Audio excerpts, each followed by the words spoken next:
Gloomy day today. Still a nice one though. I love the rainy days too.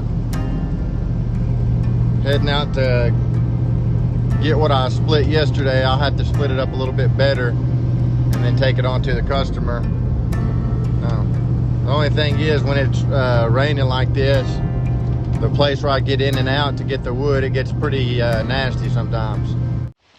Rainy day today. Carter's at home. I left him there, but this is what I had from that hand splitting challenge yesterday. So I'm gonna go ahead and split it up a little bit better. I guess I could count the pieces. I noticed those guys counted them, but I kind of don't want to either where it's so wet. I'm just gonna split them, take them on.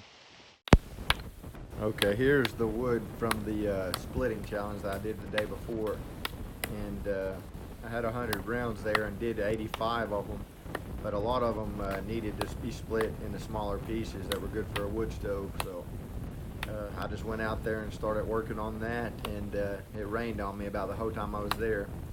But to be honest with you, it felt so much better. It was worth it to me. I didn't mind getting a little wet for the temperature change. The day before, I believe, was in the 80s, and this day it felt like it was in, it was maybe 70 degrees. It just felt so much better. And I've said it before, probably more than once, and I feel the same way still. I love hand splitting when it's really cold outside, honestly. I'm one of those kind of people that gets hot really easy and doesn't get cold as easy. So in the summertime, I get hot pretty easy, even if I'm not doing anything. But when you're doing something like this, hand splitting, I mean, my whole body is drenched. My pants, my shirt, and everything is drenched. So it was a nice change to go out there and it be drizzling a little bit and the temperature to be so much cooler. Another thing I want to speak to is, because I don't want anybody to get the wrong impression, I have nothing against chopping blocks as far as other people using them, just like I have nothing against other people using a splitter. But for me personally, I do not prefer a chopping block, and I learned how to split was watching Buck and Billy Ray, and I just really enjoyed his technique. I really liked it. It fit me really when I watched it, because it was quick for one thing. Like the rounds, all you got to do is cut them, stand them on the end, and split them. I don't have to stack it on the chopping block, and then when it falls off, pick it back up again and put it back up there. I just stand the rounds on their end and split them. And to me, a chopping block is almost pointless, to be honest with you. I know it keeps your axe from getting dull somewhat, but my axe right here that I'm using, I probably haven't sharpened it for a year, and this is how I split every time, and you see it splits just fine. It really doesn't dull them that much unless you're splitting on rocks or something. But this is the way I prefer to hand split, and you can hit a lot of angles too like this. That's another good thing. Like, you see a lot of this wood is laying on its side. I don't have to pick this up really. If I see that I can hit an angle on it, I just swing and hit that angle. And if I see a piece and I can't hit an angle on it, then I'll pick it up and split it like I did that one there. But I try to use my best judgment. I know what kind of angles I can hit now after doing it. This is my 4th year doing it. So I know what angles I can hit, and I know if I need to stand it up. And really, probably most of the time, I can hit an angle with it laying on its side and split it. And it just makes it far more efficient to me. But like I said, I have nothing against anybody else using chopping blocks. And this challenge too, it's a really good thing. I didn't speak to it as much as I really wanted to after rewatching my video from the Let's Split This challenge.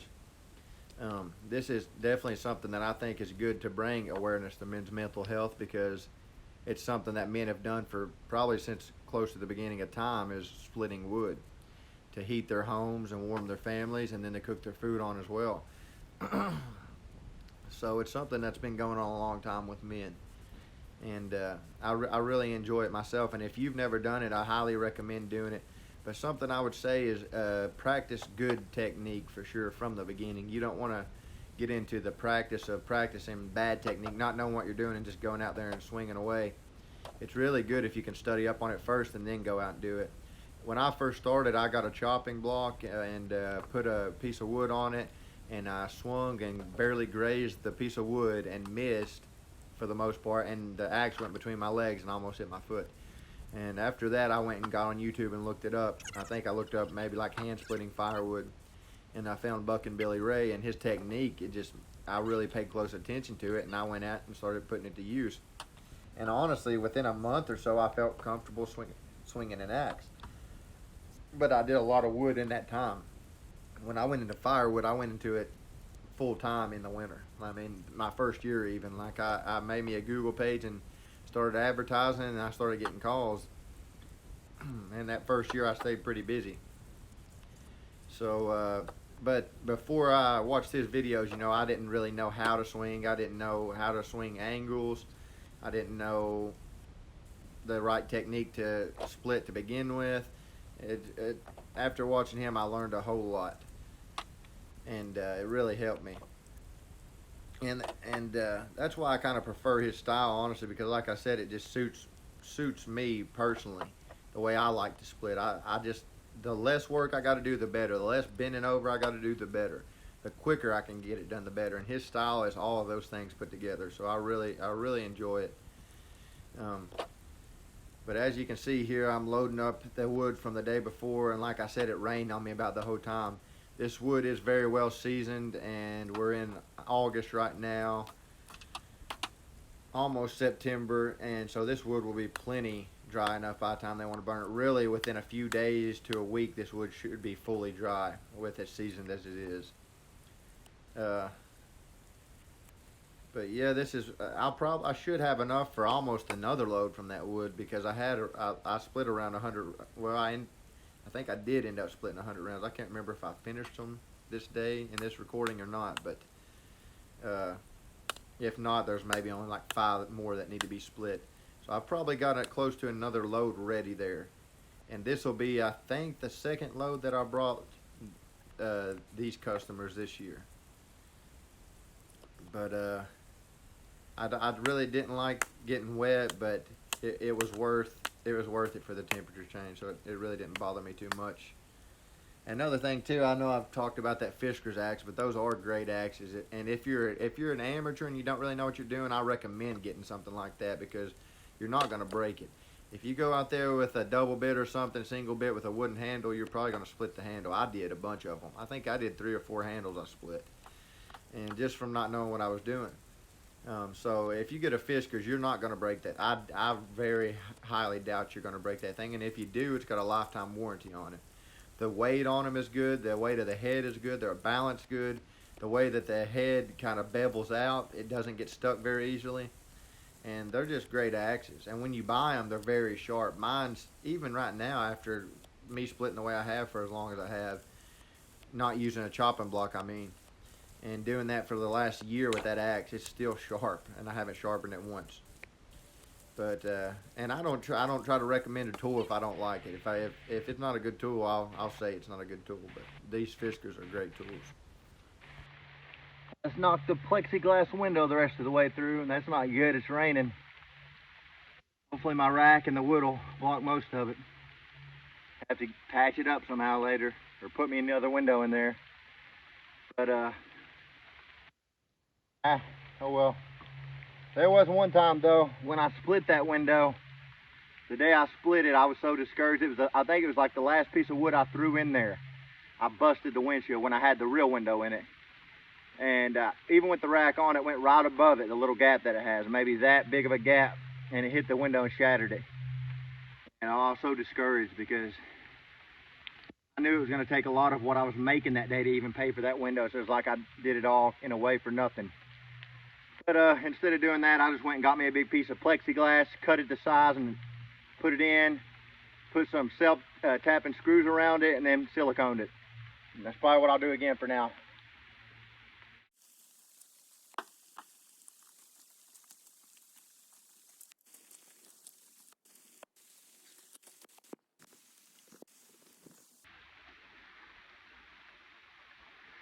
Alright, that may have been blurry the whole time like that.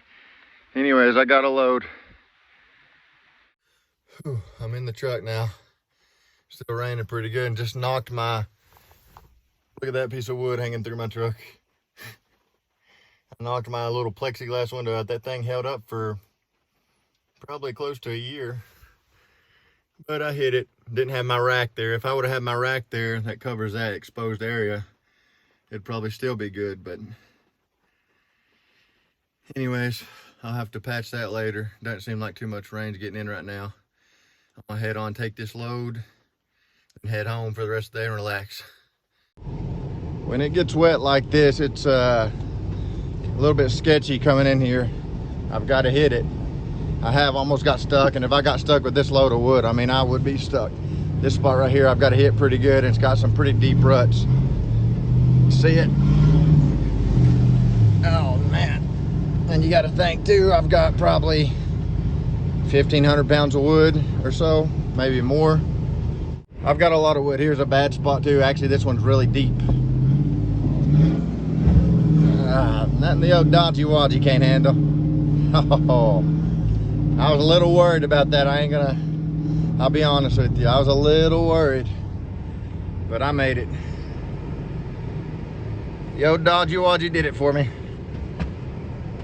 Hasn't, well, I won't say it hasn't let me down, but it didn't let me down. Let's go on to the delivery now.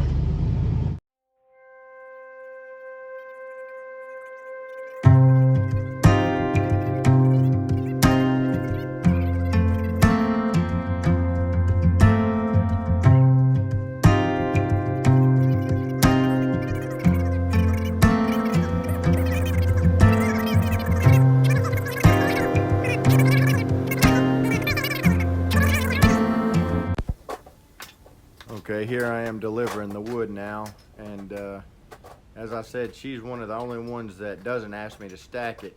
And I think part of the reason why is because you see that splitter in the background there. That's an electric splitter, and I've never seen one like that that's that tall. Actually, I had one in the past. It was an Earthquake brand 5-ton electric splitter, and something that's really good about those is they're not loud, they're quiet, and they don't give off fumes either, so you can use them indoors, like in the garage there, the way they do. And you can see that, as I was saying earlier, I think part of the reason why they don't want me to stack it is because they're going to go back and split that wood that I've split already, because some people like it quite a bit smaller than I deliver it, and some people are okay with the pieces I deliver. But it definitely burns easier in smaller pieces like that. It's easier to get started and burns easier. And then, but different customers are different as well. Like the guy I delivered to maybe a couple videos ago, he wanted 18 to 20 inch rounds. So, I mean, split into wood, of course, but he wanted it 18 to 20 inches. And then I've even had the people that do the outdoor wood burners, I've had them request 24-inch pieces of wood. And that's why I was saying it's not nearly impossible to split that stuff, because I've done it before, and I seen where some guy had messaged that it was nearly impossible to split 24-inch long pieces of wood, and I've done it whole loads of that stuff before for people. It's definitely harder, especially depending on the wood it is. Oak, when you get oak that's that big, it's pretty rough.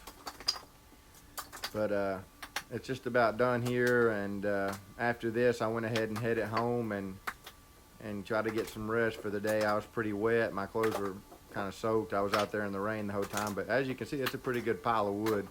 And like I said, it comes out to 2 face cords. So the truck can hold a pretty decent amount with those rails on. I'm pretty happy with it. That's the method that I plan to use. I don't like to use a trailer if I don't have to. So.